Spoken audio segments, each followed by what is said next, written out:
Assalamualaikum warahmatullahi wabarakatuh.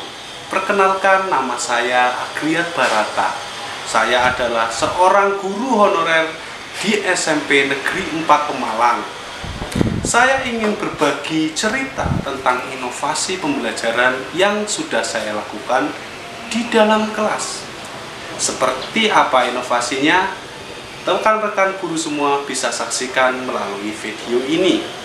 Akan tetapi, ngomong dengan gaya formal seperti ini sepertinya capek juga.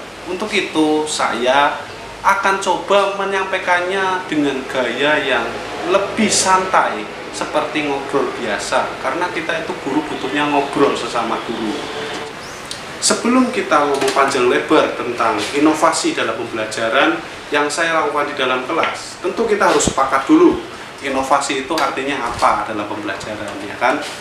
Nah, inovasi dalam pembelajaran itu bukan berarti sesuatu yang benar-benar baru. Pembelajaran ada robotnya, ada Ultraman-nya, atau ada monsternya, itu enggak kayak gitu. Jadi inovasi dalam pembelajaran itu ada novelty atau unsur kebaruan dalam pembelajaran. Nah, inovasi itu akan lahir dengan sendirinya kalau kita ada masalah dalam pembelajaran. Kalau nggak ada masalah, ngapain kita inovasi? Kita pakai pembelajaran gaya lama aja udah efektif kan. Nah, pasti ada masalah. Nah, masalah yang kita hadapi ini, teman-teman guru di seluruh Indonesia, perlu saya ingatkan karena ini sangat penting, itu adalah literasi numerasi. Literasi numerasi, saya ulang sekali lagi. Kenapa literasi numerasi? Jadi saya sudah mengamati beberapa tahun ini riset yang dilakukan oleh OECD atau PISA dari tahun 2015, 18, bahkan sebelumnya, atau yang terbaru tahun 2021, hasilnya sangat menyedihkan, teman-teman. Mereka bilang, orang luar negeri itu bilang bahwa Indonesia ini kemampuan literasi numerasinya rendah. Padahal gurunya kan ganteng-ganteng, cantik-cantik, pintar-pintar, kok bisa kayak gitu? Ini kan bikin sedih, ya kan? Lalu saya melakukan langkah awal untuk mengatasi literasi numerasi ini. Oke, kita mulai ceritanya, teman-teman. Hal pertama yang saya lakukan adalah melakukan riset terhadap teori-teori pembelajaran yang berkembang saat ini. Kenapa? Karena kita dalam melakukan tindakan itu harus bisa dipertanggungjawabkan. Jangan sampai asal melakukan tindakan. Nah, untuk hal literasi numerasi ini saya mulai mengkaji jurnal-jurnal ilmiah dan menemukan Veronica. Ibu Veronica, terima kasih banyak sudah menginspirasi. Pada tahun 2021 dia mengatakan bahwa literasi numerasi siswa Indonesia, ini kutipan nggak langsung ya, kira-kira begini, literasi numerasi siswa Indonesia rendah disebabkan oleh kemampuan siswa dalam menggali informasi dalam soal, merencanakan solusi dari soal yang dihadapi, dan melaksanakan solusi. Nah, kalau didengar-dengar, Ibu Veronica ini menyampaikan ciri-ciri dari kemampuan problem solving. Saya jadi berpikir lagi, apa hubungannya problem solving sama literasi numerasi? Mungkin kalau belum baca, belum tahu ya, tapi saya kasih tahu aja nih teman-teman ya. Literasi numerasi itu adalah metakognitif. Metakognitif itu kemampuan super. Orang kalau punya kemampuan metakognitif, itu dia harus punya beberapa kemampuan kognitif. Nah, literasi numerasi ini menurut NCTM pada tahun 2000 ya, udah jadul ya, itu terdiri dari 5 kemampuan kognitif yang menyusun ya. Yang pertama adalah problem solving, tadi yang dikatakan Bu Veronica, kemampuan connection, terus kemampuan representation, terus kemampuan communication, dan kemampuan reasoning atau penalaran. Jadi hubungannya semakin jelas sekarang. Oh, berarti kalau kemampuan problem solvingnya rendah, otomatis kemampuan literasi numerasinya juga ikut rendah. Kan begitu ya, teman-teman. Namun ini agak ganjil juga. Saya menggali lagi jurnal yang lain ya, karena saya merasa bahwa pemerintah itu kan sejak Kurtilas udah menganjurkan PBL, pembelajaran berbasis masalah, untuk dijadikan model pembelajaran di kelas. Berarti semua guru itu sekarang udah melaksanakan. Akan tetapi kenapa kemampuan problem solving itu rendah?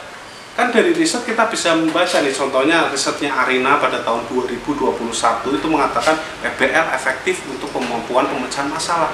Kok bisa hasil PISA itu kontradiktif, menunjukkan bahwa kemampuan literasi numerasi Indonesia itu rendah. Berarti kan menurut Prabowo, ini saya baca riset lagi, Prabowo 2017 mengatakan bahwa PBL itu perlu sentuhan inovasi supaya bisa meningkatkan kemampuan pemecahan masalah.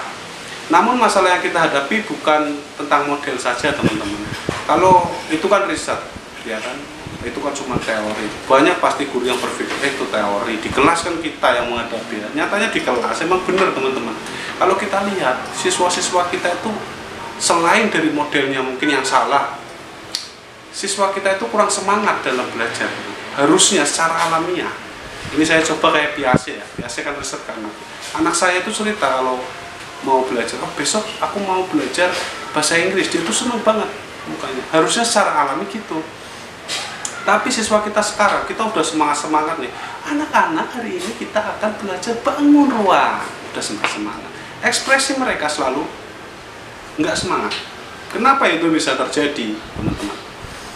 Nah, seharusnya menghadapi hal baru itu siswa akan tertarik.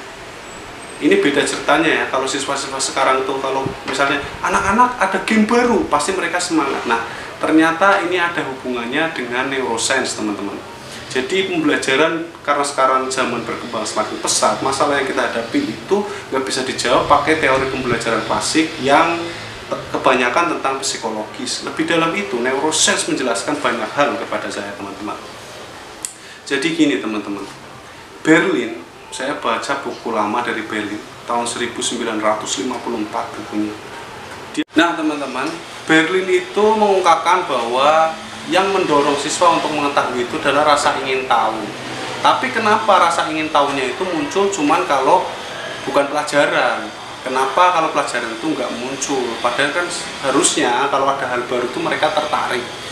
Nah, saya lebih dalam lagi mencoba menggali informasi tentang rasa ingin tahu. Saya menemukan riset dari seorang Littman. Littman berpendapat bahwa rasa ingin tahu orang itu terbagi menjadi dua. Yang pertama perceptual curiosity, yang kedua adalah epistemic curiosity. Perceptual curiosity itu yang nggak ada hubungannya sama pelajaran atau pengetahuan. Tapi kalau epistemik itu ada hubungannya dengan pengetahuan. Kenapa mereka itu tertarik dengan game atau drakor atau K-pop? Karena selalu menyebutkan hal yang baru.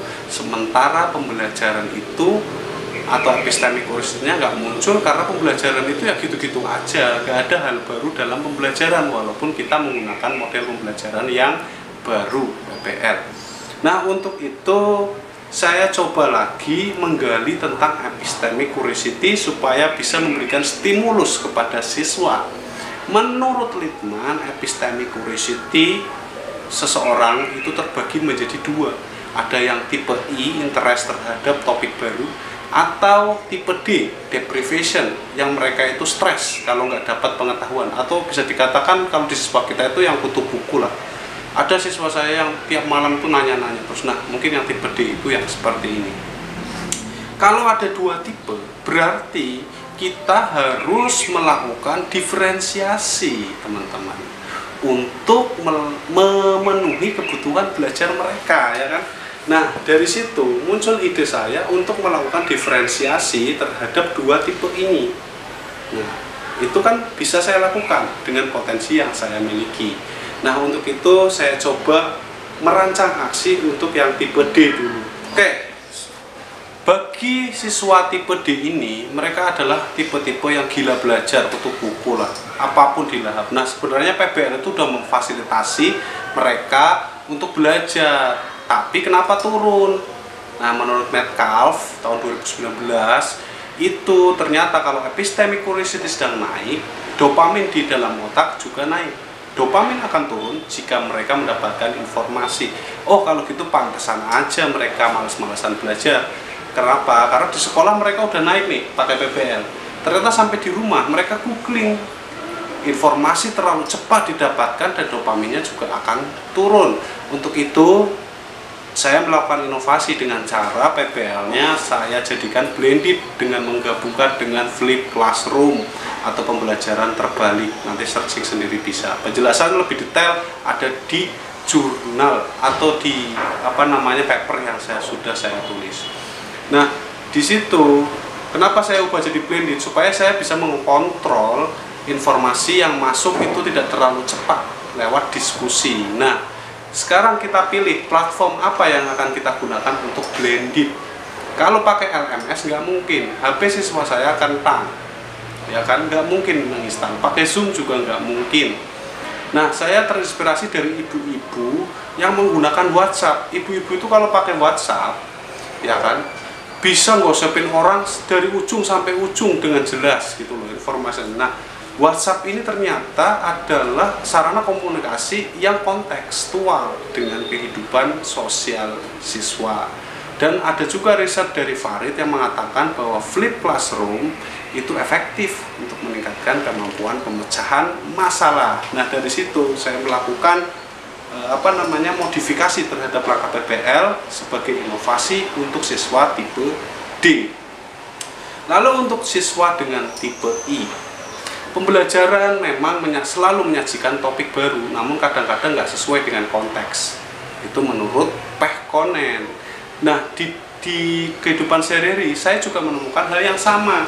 Saya pernah mengajar di pegunungan dan buku teks yang mereka gunakan itu jauh dari kehidupan mereka sehari-hari. Waktu itu soalnya tentang tempat pelelangan ikan, dan siswanya sama sekali nggak ada yang pernah lihat tempat pelelangan ikan.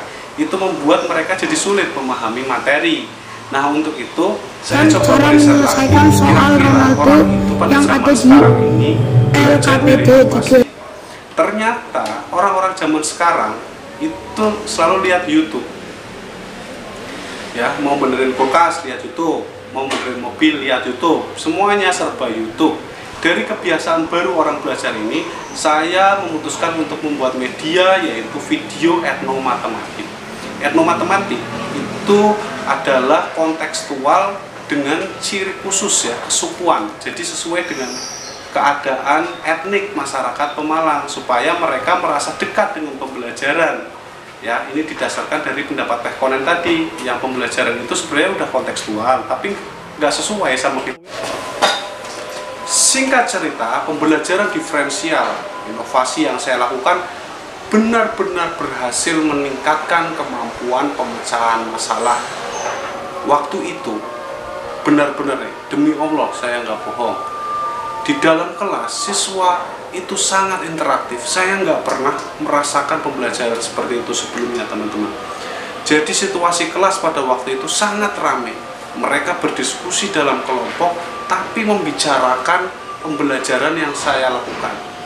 Dan pembelajaran itu hasilnya sudah saya upload di dalam jurnal ilmiah terindeks Copernicus populer.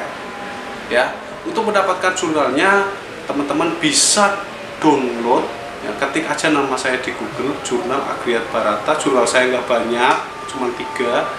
Nanti kalian pilih yang ada judulnya video etnomatematika. Di situ ada penjelasan langkah secara detail dan juga di dalam paper yang saya tulis untuk GTK inovatif. Kalian bisa download dan baca langkahnya. Jika kalian mencoba, pasti akan kaget dengan hasil yang didapatkan. Nah, sampai di sini dulu cerita saya. Buat teman-teman yang mau coba untuk berinovasi, jangan ragu teman-teman. Cuman kayak gini aja, yang penting diposting teman-teman, ya kan? Jangan lupa, sedikit inovasi walaupun kecil akan berdampak besar pada pembelajaran. Saya akan menutup video kali ini dengan ice breaking, ya. Kita tepuk ice breaking.